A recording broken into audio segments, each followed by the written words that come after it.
Assalamualaikum warahmatullahi wabarakatuh. Perkenalkan, nama saya Dimas Ismail dari ATA, NIM 52024190016.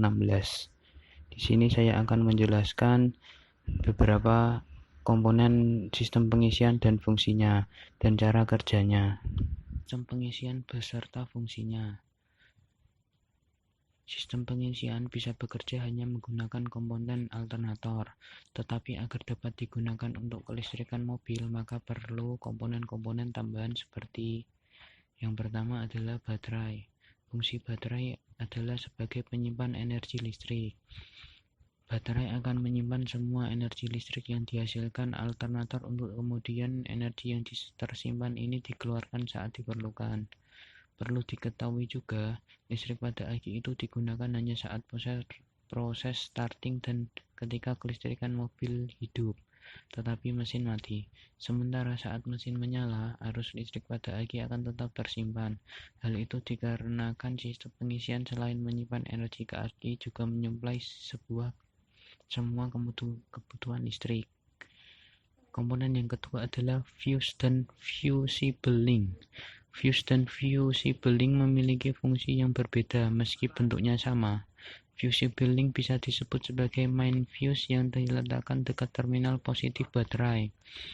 Fungsi sekring ini yakni untuk melindungi seluruh sistem kelistrikan mobil dari arus yang berlebih. Umumnya, fusible link memiliki kapasitas hingga lebih dari 60 ampere, sementara fuse digunakan sebagai pengaman satu rangkaian kelistrikan. Dalam sistem pengisian konvensional ada dua fuse yang memiliki kapasitas sekitar 10 sampai dengan 15 ampere. Satu fuse digunakan sebagai sekring voltage regulator dan sekring lain digunakan untuk mengamankan lampu CHG dan voltage relay.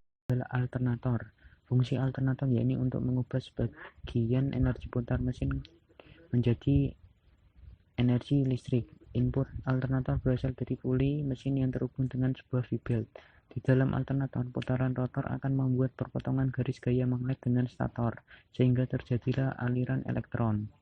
Arus dari stator sebelum disalurkan ke terminal B alternator dihubungkan terlebih dahulu ke dioda bridge untuk disearahkan. Karena daya dan frekuensi yang dihasilkan lebih besar dan stabil, sehingga cocok untuk pengisian baterai. Penghubung memiliki tugas untuk menghubungkan tiap terminal pada komponen pengisian. Setidaknya ada dua jenis kabel, yakni kabel standar dan kabel B+. Kabel standar memiliki diameter seperti kabel kelistrikan mobil pada umumnya. Fungsi kabel ini yakni menghubungkan tiap terminal pada seluruh sistem pengisian. Sementara kabel B+ memiliki diameter lebih besar dari kabel standar dan hampir menyamai kabel starter. Fungsi kabel ini untuk menghubungkan terminal B alternator dengan baterai. Komponen yang kelima adalah regulator. Regulator memiliki fungsi sebagai pengatur tegangan output dari alternator. Tegangan yang dihasilkan alternator itu berbanding lurus dengan RPM mesin. Artinya, ketika mesin berada pada RPM rendah, maka output alternator juga rendah. Dan saat RPM mesin tinggi, output alternator juga akan tinggi. Sehingga regulator digunakan agar tekanan output alternator bisa tetap stabil, maksimal 14 volt sebelum disalurkan ke kelistrikan kendaraan. Ada dua macam regulator, yaitu tipe point atau konvensional dan tipe IC. Tipe point menggunakan dua buah komparan untuk mengatur nilai tegangan alternator, sementara regulator IC yang juga disebut sebagai kiprok pada sepeda motor sudah menggunakan rangkaian IC atau integrated circuit untuk mengatur tegangan outputnya. CHG atau biasa juga disebut charging warning light merupakan lampu indikator yang bisa menunjukkan adanya gagal pengisian. Saat kunci kontak on, maka secara normal lampu ini akan menyala. Begitupun ketika mesin hidup, lampu ini harusnya menyala. Jika mati, maka bisa mengindikasikan adanya kegagalan pengisian. Kunci kontak. Fungsi dari kunci kontak sebagai switch atau saklar. Memang sistem pengapian akan aktif secara otomatis ketika mesin menyala.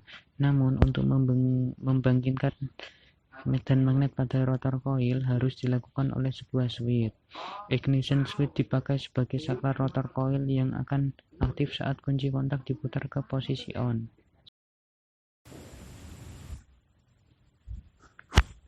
Saat kecepatan idle, pada kecepatan idle atau stasioner, output yang dihasilkan alternator itu relatif kecil, yakni antara 10 sampai dengan 12 volt, sehingga kemagnetan pada voltage regulator cenderung kecil.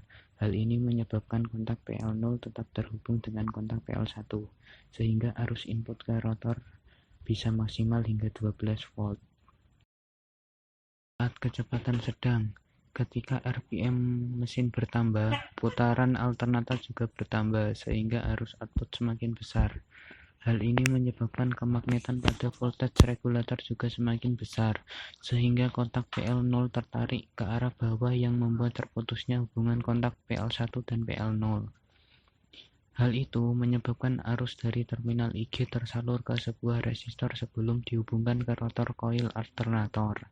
Saat RPM mesin tinggi, ketika RPM mesin tinggi, secara otomatis arus yang keluar dari alternator juga semakin besar. Hal itu menyebabkan kemagnetan pada voltage regulator semakin besar, sehingga kontak PL0 bisa tertarik sepenuhnya hingga menyentuh kontak PL2. Sementara itu, kontak PL2 terhubung dengan massa, sehingga arus dari terminal IG langsung dihubungkan ke massa.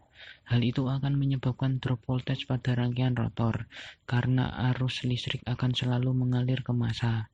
Memang arus rotor masih ada, namun tegangannya drop karena arus tersebut sudah digiring ke massa. Akibatnya, arus output alternator bisa lebih kecil, maksimal 14 volt meski mesin berada pada top speed.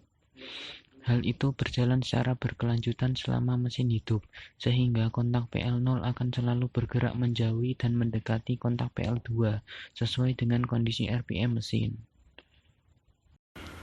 Sekian dari saya, kurang lebihnya mohon dimaafkan karena masih belajar. Wassalamualaikum warahmatullahi wabarakatuh.